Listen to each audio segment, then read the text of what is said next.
प्रणाम मित्रों। एक मित्र का YouTube पर प्रश्न आया है। मेरे मन में हर समय विचार आते हैं, घबराहट होती है और मन शांत नहीं रहता है। ध्यान नहीं लगा पाते हैं, मुझे याद नहीं रहता। मुझे योग्य मार्ग बताएं। त्र्यंबक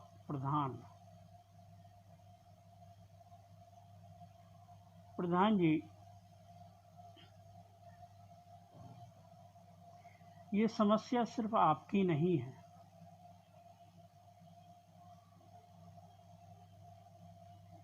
ये समस्या प्रत्येक आदमी की है।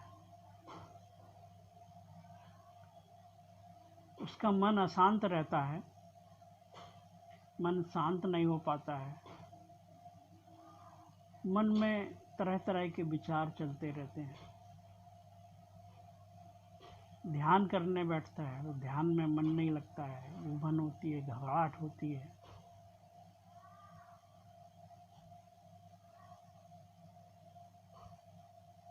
तो ये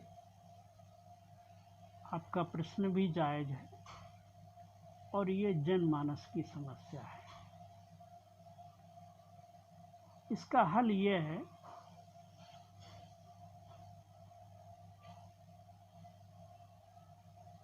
क्योंकि अभी आप जैसे ही आंख बंद करते होंगे आपको घबराहट होने लगती होगी। आपके जो विचार हैं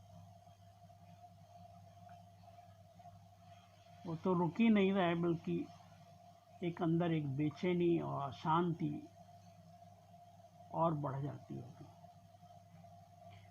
उसकी वजह यह है कि हमारे जनमानस के मन पर इतना ज्ञान लाद दिया गया है, इतना कचरा लाद दिया गया है जिसको वो ज्ञान समझ रहा है। उस ज्ञान के कारण से जगह है नहीं माइंड में बिल्कुल।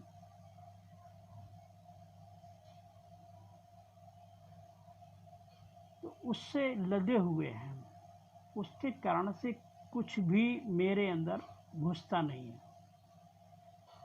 तभी तो आप देख रहे हैं कि सैकड़ों वर्षों से या हजारों वर्षों से कहें, हमको कथा सुनाई जा रही है, भागवत सुनाई जा रही है। अब तो टीवी पर चैनल उपलब्ध हैं, हर घर घर में भागवत सुनी जा रही है।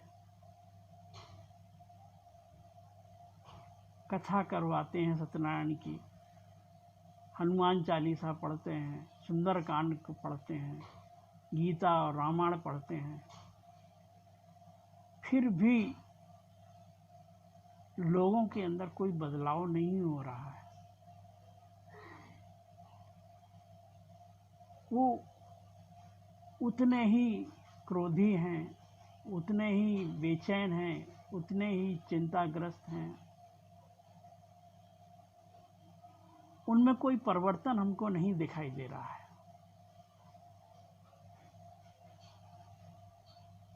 वो जितनी देर वो खाली मन बहलाने के लिए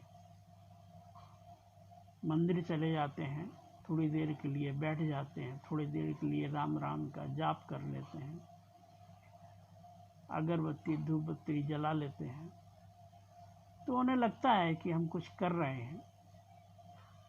और उतनी देर एक कृत्य में उलझे रहते हैं, अपने आप को व्यस्त रखते हैं उस कार्य में, जिससे कि हम अपने बारे में सोच ही ना पाएं। तो उस व्यस्तता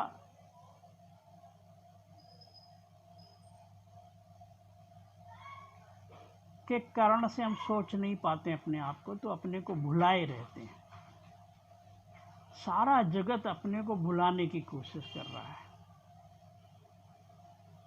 कोई पिक्चर देख के भुला रहा है, कोई टीवी देख के भुला रहा है, कोई पेपर पढ़ के भुला रहा है अपने आप को,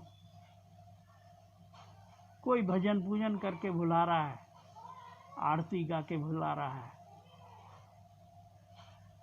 हम सिर्फ अपने को भुलाने में लगे हुए हैं।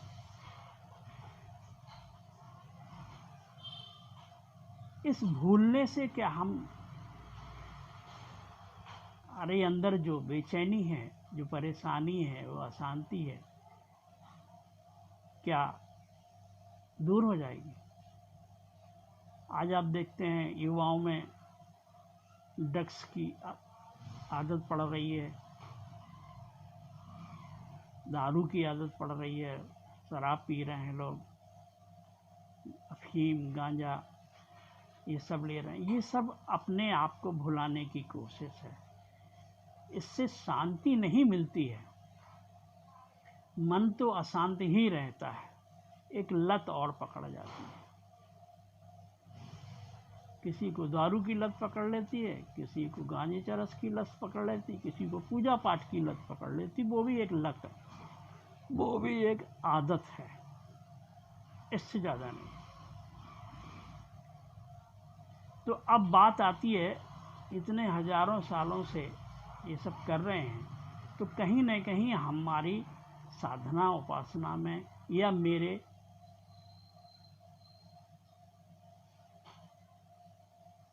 इन में कुछ कमी है, कुछ इस पे हमें विचार करना पड़ेगा। तो आज के युग में जो हमारे बीच में भगवान श्री रजनीश इस कलयुग में पैदा हुए और उन्होंने आज के मनुष्य के लिए ध्यान की विधियां बनाई।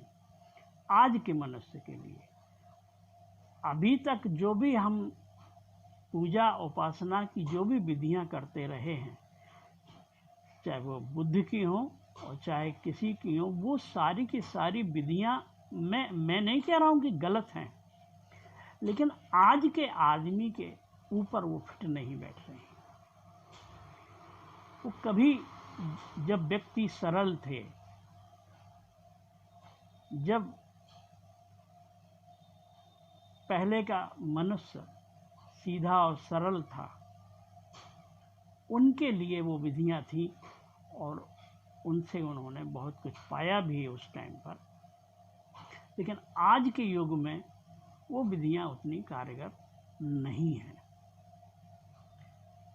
तो भगवान श्री ने, ओशो ने आज के मनुष्य के लिए नई नई विधियों का ईजाद किया है। पूरे विश्व की किताबें उन्होंने पढ़ी हैं, 1 लाख किताबों से ऊपर उन्होंने पढ़ी हैं। वो सिर्फ इसलिए नहीं पढ़ी है कि वो उन्हें ज्ञान अर्जन करना था, ज्ञान तो वो 21 साल की उम्र में ही उपलब्ध हो गए थे, लेकिन उन्होंने मनुष्य कितने प्रकार के होते हैं, मनुष्य किस तरीके का है, उसको कैसे ठीक किया जाए, उसके लिए उन्होंने सारे विश्व की किताबों को पढ़ करके मनुष्य की मानसिकता को आंका और देखा। उसके अनुसार फिर उन्होंने नई विधि का ईजाद किया है। तो वो विधि है ओशो का डायनेमिक मेडिटेशन, सक्रिय ध्यान। सबसे कारगर ध्यान है आज के मनुष्य के ऊपर। उसमें होता क्या है, उसमें रेचन की व्यवस्था है। हमारे अंदर जो भरा पड़ा है हमारा, और बहुत सी भावनाएं हैं, बहुत से मानसिक बीमारियां जो दबी पड़ी हुई हैं, उनको पहले उन्होंने खाली करने की विधि बताई है। रेचन की विधि पूरे विश्व में ओशो की ध्यान विधियों के अलावा किसी के पास ये विधियां नहीं है। तो उसमें सक्रिय ध्यान में पहला चरण श्वास बाहर फेंकने का होता है, और दूसरे चरण में रेचन किया जाता है। जो हमारे अंदर जो भी दबा पड़ा हुआ है अचेतन मन में, उसको बाहर फेंका जाता है, वो बाहर निकल जाता है। तो उससे क्या होता है कि हमारे माइंड में, हमारे जो मस्तिष्क में जो भरा पड़ा है वो खाली होता है। जब खाली होता है तभी, और खाली कोई चीज़ रहती नहीं है इस जगत में, खाली कोई चीज़ नहीं। जैसे ही आप, जितना आप खाली होते हैं उतना ही आपके अंदर ज्ञान की अभिव्यक्त हो जाती है, उतने ही आप, ज्ञान तो आपके पास ऑलरेडी है ही, वो तो लेके ही पैदा हुए हैं। लेकिन इस कचरे की वजह से, ये जो हमने संसार में आके जो मेरे ऊपर लोड कर दिया गया है तथाकथित पंडितों, पुरोहितों, साधु संतों, समाज और बहुत सारी, उनका जो ज्ञान है वो लाद लिया है, उस ज्ञान के कारण से हम अपने आप से परिचित नहीं हो पा रहे हैं। तो करना क्या है? पहला काम, अगर आपका मन अशांत है और शांत होना चाहते हैं तो ओशो का सक्रिय ध्यान करें। 3 महीने लगातार सक्रिय ध्यान करें। उसके बाद ओशो का नो माइंड मेडिटेशन है, उसको करें। नो माइंड में आपका माइंड, जैसा कि उसका नाम ही है नो माइंड, तो आपका माइंड भी काफ़ी कुछ हद तक खाली हो जाएगा, शून्य होने लगेगा, विचार धीमे होने लगेंगे। जब विचार धीमे होंगे तो आपका जो मन अशांत है वो शांत अपने आप होने लगेगा। विचार हैं क्या? मन ही है। आपका मन हल्का हो जाएगा। तो पहला काम क्या करना है कि आपको ओशो के ध्यान करने हैं। उसके बाद ये जब आप ध्यान करेंगे तो ध्यान से होगा क्या, मन शांत होने लगेगा और आपके अंदर साक्षी जगने लगेगा। आपके अंदर चेतना का प्रादुर्भाव हो जाएगा। और आप जब साक्षी होने लगेंगे तो साक्षी होकर के अपने शरीर को, अपने विचारों को, अपने भावों को देखने लगेंगे। जब आप साक्षी आ जाएगा तब ध्यान की शुरुआत हुई है, ऐसे समझ लो। जब तक साक्षी नहीं जगा है तब तक ध्यान की शुरुआत नहीं है, तब तक खाली ये शरीर की और मन की उठापटक ही है। तो उससे क्या होगा, जैसे ही आप शरीर को, विचारों को साक्षी होकर के देखेंगे तो होगा क्या कि आपके अंदर क्या चल रहा है, क्या हो रहा है, ये विचार आपको दिखाई देने लगेंगे। जैसे एक उदाहरण आपको दे दें, जब किसी को कोई तकलीफ होती है, कोई कष्ट होता है, वो आपको बताता है तो आप उसकी तकलीफ को आसानी से देख लेते हो,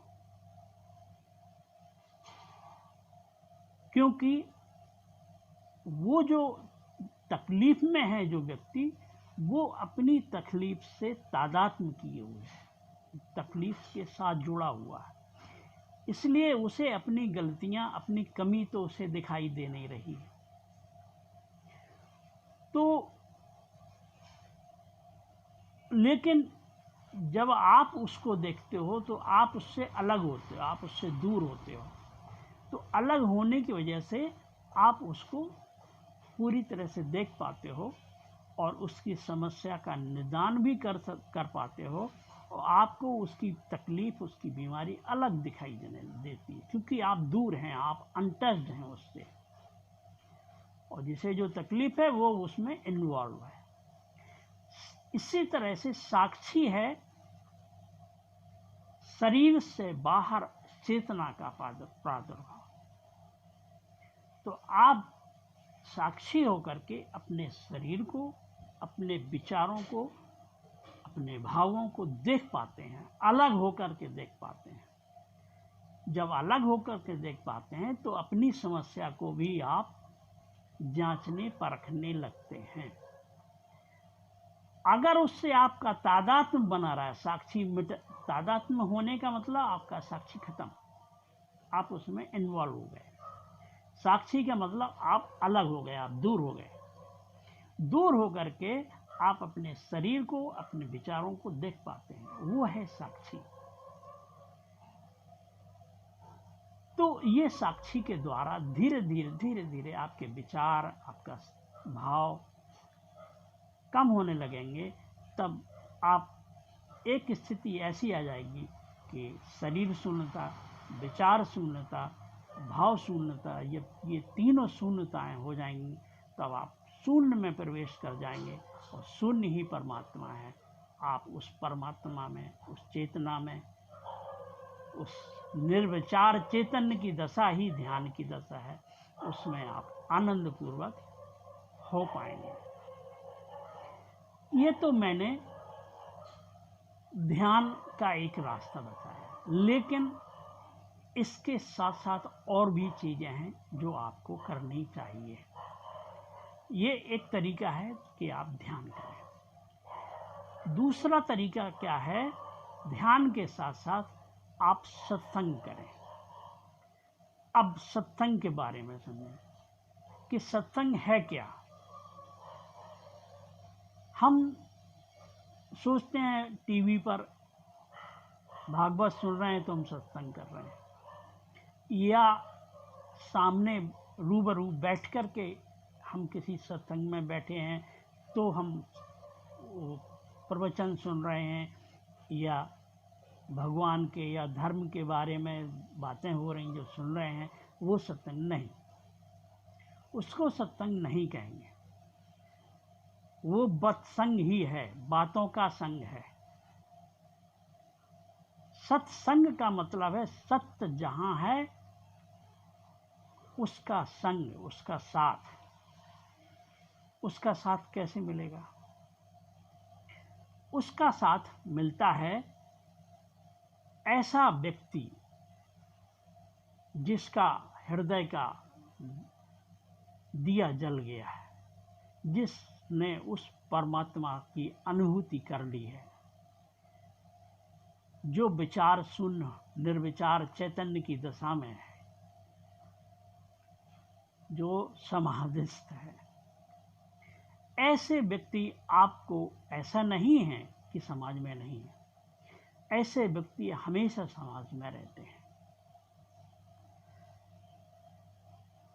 जिनके इनको आप, कोई भवन होता है, जैसे भवन में खम्मे का जो रोल होता है, खम्मे के ऊपर पूरा भवन खड़ा होता है, ऐसे ही ये हमारे समाज के खंभे, इन्हीं के ऊपर पूरा जगत टिका हुआ है। देखने में आपको साधारण आदमी की तरह लगते हैं वो, लेकिन वो साधारण नहीं, असाधारण होते हैं। तो ऐसे व्यक्ति आपको हर जगह मिल जाएंगे। अब उनको पहचाने कैसे? उनकी पहचान ये है कि उनके पास जब आप बैठेंगे तो बैठने से आपके अंदर विचारों में एक परिवर्तन आने लगेगा, आपके अंदर शांति का आविर्भाव होने लगेगा। आप उनके पास बैठने मात्र से ही होने लगेगा।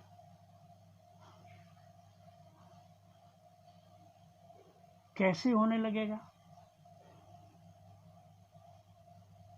जैसे आपके कमरे में अंधेरा है, आपने एक दीपक जला दिया, तो दीपक जला देने से पूरे कमरे का अंधकार दूर हो जाता है, प्रकाश फैल जाता है, और हर व्यक्ति जो कमरे में बैठा होता है उस प्रकाश से भर जाता है। ऐसे ही सत्संग है। जिस व्यक्ति का दिया जला हुआ है, उस व्यक्ति के पास बैठने मात्र से आपके अंदर वो प्रकाश फैलने लगता है। उस प्रकाश से आपके अंदर भी नेगेटिविटी, जो नकारात्मकता है, अंधेरा जो है, वो दूर होने लगता है। और उसके आभा मंडल में, आभा मंडल को आप समझ लें, आपने देखा होगा कि पूजा, जब आप भगवान की फोटो वगैरह देखते हैं तो उस फोटो के पीछे आपने एक प्रकाश का गोल घेरा सा बना दिया जाता है। वो घेरा आभा मंडल है, और ये आभा मंडल हमारे पूरे शरीर से किरणें निकलती रहती हैं। उन किरणों को ही क्या नाम, उन किरणों के जरिए जो पास में जो बैठता है उसके ऊपर प्रभाव होने लगता है और उसके अंदर एक बदलाव होने लगता है। उस बदलाव से आप पहचान सकते हैं कि अगला व्यक्ति किस स्तर का है। तो तभी अच्छा, उसके शरीर से वो किरणें निकलती हैं, लेकिन सबसे ज़्यादा किरणें जो निकलती हैं उसके हाथ की उंगलियों से और पैर के अंगूठे से। इसलिए हमारे यहाँ पैर छूने की जो व्यवस्था है, पैर का अंगूठा के ऊपर माथा रख देते हैं, पैर छू लेते हैं, वो व्यवस्था है। और ऐसा व्यक्ति जब उंगलियों से, अपने हाथ से उसके सर पर हाथ रखता है तो वो प्रकाश पुंज, वो ऊर्जा उस शरीर में पहुंच जाती है। तो ऐसे व्यक्ति के पास बैठना शुरू करें। उसके पास अगर चर्चा हो सके तो ठीक है, ना हो सके तो उसके साथ रहना, उसके पास बैठना, उसके के संग रहना ही सत्संग है। तो दूसरा क्या है? पहला है ध्यान करें, दूसरा है सत्संग करें। तीसरी एक बात और कहना चाहेंगे कि ये सब ऐसा नहीं हो जाएगा कि आपने एक दिन कर लिया, 2 दिन कर लिया ध्यान या सत्संग तो हो जाएगा। नहीं, ये आपके ऊपर निर्भर करता है। एक क्षण में भी हो सकता है, एक जन्म भी लग सकता है। लेकिन इस पूरी प्रक्रिया में हमको बहुत धैर्य रखना होगा। तो तीसरी क्या बात हुई कि धैर्य रखना होगा, जल्दबाजी नहीं। ये नहीं कि आज आपने 2 दिन ध्यान कर लिया, 1 महीना ध्यान कर लिया, 2 महीने ध्यान कर लिए और आप सोचने लगें कि मेरे अंदर परमात्मा आ जाए और मैं शांत हो जाऊं, मेरा मन शांत हो जाए। मन जब विचार कम हो जाएंगे, मन शांत होने लगेगा, लेकिन परमात्मा का अनुभव बहुत बड़ी घटना है। वो धीरे धीरे धीरे धीरे ही होगा। तो उसके लिए आपको बहुत धैर्य की जरूरत होगी। उसके लिए आपको बेचैन नहीं होना है, अधैर्य नहीं होना है। इत्मीनान से धैर्य के साथ सत्संग करते रहें, ध्यान करते रहें, नित्य रोज करते रहें, प्रतिदिन करें। तब धीरे धीरे धीरे धीरे धीरे धीरे ये जन्मों जन्मों के जो संस्कार आप लिए बैठे हैं वो धीरे धीरे कम होने लगते हैं, उतरने लगते हैं और आप शांत और आनंद और परमात्मा को उपलब्ध होते चले जाते हैं। जब ऐसा होगा तो एक चौथी चीज है समर्पण। समर्पण कहते हैं लोग, समर्पण करिए। समर्पण करने की चीज नहीं है। समर्पण के बारे में जरूर समझें, ये बहुत महत्वपूर्ण चीज है। यही एक वो घटना है जिससे सब कुछ हो सकता है। समर्पण है क्या?